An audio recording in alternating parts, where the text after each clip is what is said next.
This week we're going to be working with APIs. Now that you know how to process an XML or JSON file, we can actually retrieve data from companies that are on the web, and then we can process that data just like we retrieved your JSON and XML files and processed the data from those using AJAX. So, the readings this week are focusing on what APIs are, but we are also going to be taking a look at HTML5 storage and HTML5 canvas in addition to APIs. So, those three topics are covered here. The textbook chapter pretty much covers APIs. So I do want you to kind of take a look, especially at Canvas, and because we are going to be developing games, at least one Canvas game for your term project. Once you finish with the readings, then you're going to come over to the lecture demo, and I've got videos on each of the sections, one on APIs, one on local and session storage, which is HTML5 storage, and then one on HTML5 Canvas. So we start with APIs, what they are, how do you find out about them, how do you get access to them, and I've got some links so you can kind of go out and take a little peek at what some of them look like. Then we discuss how you actually use them. And I've got links to more APIs along with pages that I've created. And up here, I don't think there's any pages, but I've got pages down here that you can look at. These pages all use the APIs. Okay, so this one uses the Marvel comic, this one uses the NASA, and this one actually uses the free dictionary. Another thing that uses the free dictionary is one of my pirate games. There's a word scramble, and it actually uses the dictionary to determine if the word is correctly spelled or not. Those are all APIs and examples of pages that use them. And then here's another example. This is the API site, and this is the page that I created, and this is the code. And so basically you have to enter a zip code to get the weather. And that zip code is required. So you can see I have a default. Otherwise, we can grab one from the form. And here is the formatted request. And you can see that this is a jQuery call. And so the video on the API section walks through this code with you. It also walks through how to use Google Charts, which is a really powerful API. And the nice thing about Google Charts is you don't have to register. You can just use it. A lot of the APIs require that you register. Okay, and so I've actually got an interactive chart here, kind of embedded in this page that's using Google Charts. And I've got one down here as well. And then we get into HTML5 storage, and we finish up with Canvas. And the Canvas section is probably the lengthiest because even though it's called HTML5 Canvas, the only thing that is HTML is the tag. All of the code to create things is JavaScript. Okay, so this actually kind of walks you through how to create all sorts of different designs in Canvas. And I've kind of linked out to interactive pages where you can, try it out. Okay, so that is the lecture demo. And then you will have your assignment. And for the assignment, you are going to create your own logo. So I did this little logo using Canvas, and you need to make up your own. So don't just copy my code. You guys will be creating your own. And you need to include a circle or some kind of curved shape, a rectangle, and a triangle.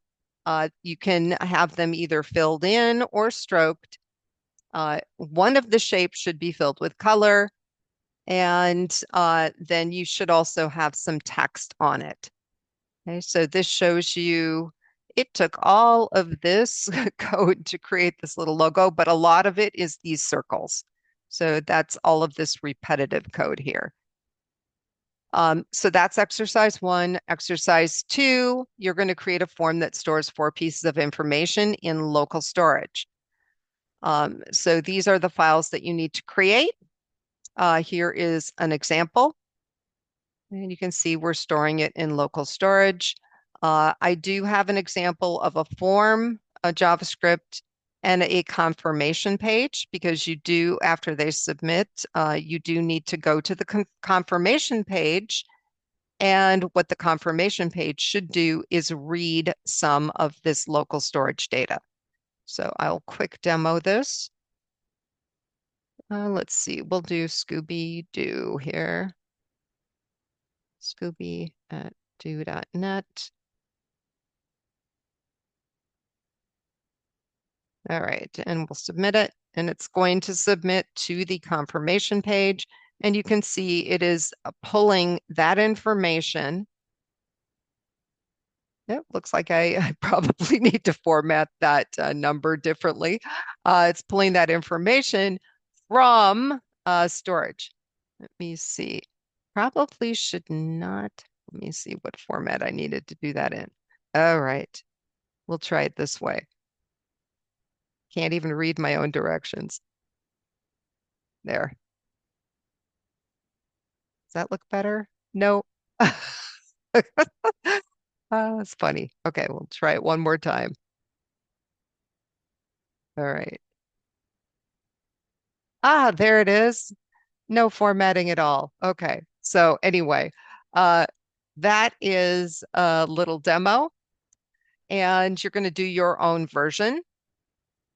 And then you will change the local storage to session. So once you've got this one done, you'll save it as session, the session form JS, session confirm.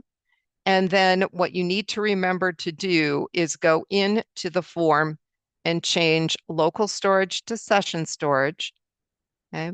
Change this to session confirm, and then you go into the session confirm, and basically you'll change all the local storage to session storage and then test it. Okay, it should work the same way. The difference between local storage and session is that local storage is on your computer and session storage is just in memory. It's saved during your web session. Okay, and then finally, exercise 4, you are going to find and use a simple API. So I've got some of these examples. The ArcGIS one does not work as well. And I don't know if it's just because of the time of year. At one point it did work really well, but it's not working as well. So I will probably replace that with a different example. But the other examples all work. And you certainly can use a Google chart as well. Okay, so that is the assignment. And once you finish the assignment, you will work on the unit test. So the unit test, I'll show you the directions here. So it's from lessons 3 through 8. Questions are multiple choice, multiple selection, matching, code completion, and ordering. There are 30 questions on the test. Each question is worth between 1 and 4 points. Open book, open note, and the question types are very similar to what you will see on your certification exam. For this, I actually view this as a learning activity because you're learning not only these concepts in our class, but you're actually working with these different question types. So I do let you take this 3 times, and each attempt will build on the previous score. So you're only going to have to, like on your second attempt, you're only going to see the questions you missed, or maybe questions you didn't get full credit on, okay? Because the questions have multiple parts to them. So you will see that on some of the questions you might get 0.66 points out of 1. Okay, so that means you missed something on that question. And you will be allowed to redo that and improve your score. Okay, so that is the test.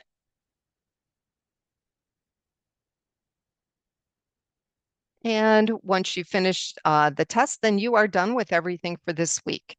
As far as resources, um, you notice I've got everything in here for the term project. And we talked about this last week, um, but the milestone number 1 is actually due on the 10th, which is the end of lesson 8. So you are going to have that done.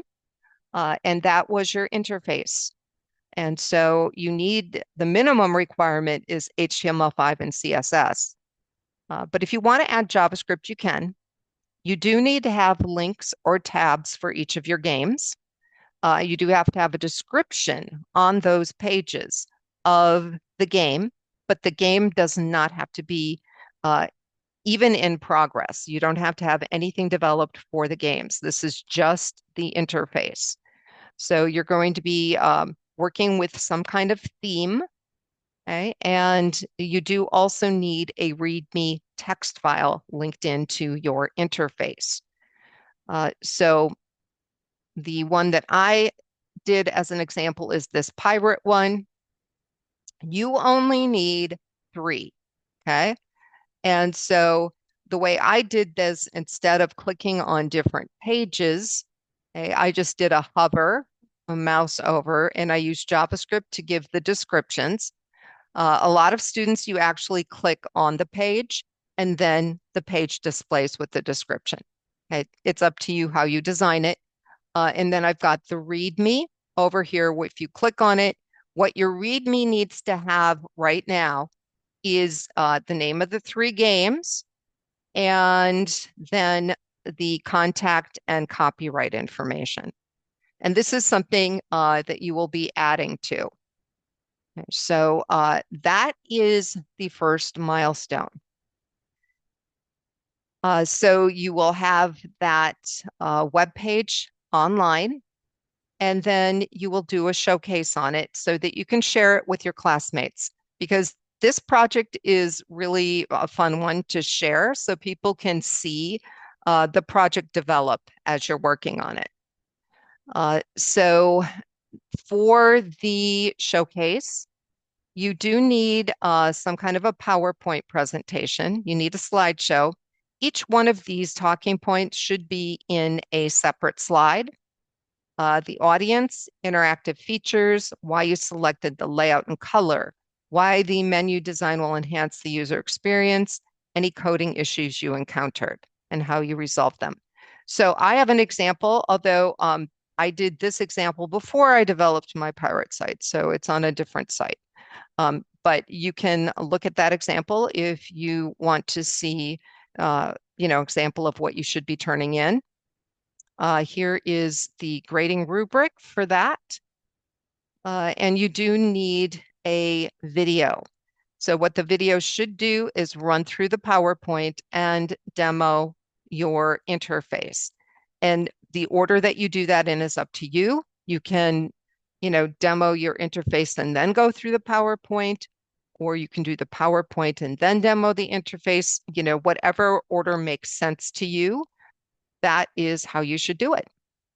And then you will come in here and you will share your final project. Okay? And so again, here are your talking points. They do need to be in a slideshow, and you will need to upload a video. And so I've got directions on how to do that. And I also have a little video that you guys can watch. Okay. And so for the video that you use, you can use whatever software you're familiar with. And if you're not familiar with any software, you can use Zoom. Okay. And I've got an example of what your video should look like. For those of you that are in the live stream class, you can demo this on the 10th in class, and I will videotape it for you. And then all you'll have to do is hit reply, add a link to your site, and I will put the video into your reply. Okay, so online students are welcome to attend the live stream class. Okay, that is on March 10th.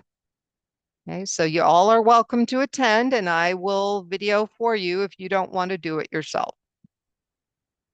Okay, so that is the showcase.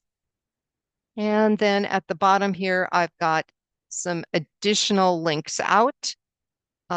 Easy APIs without authentication, so you shouldn't have to register if you want to see more about those. If you run into any problems or if you have questions, let me know and have an awesome week.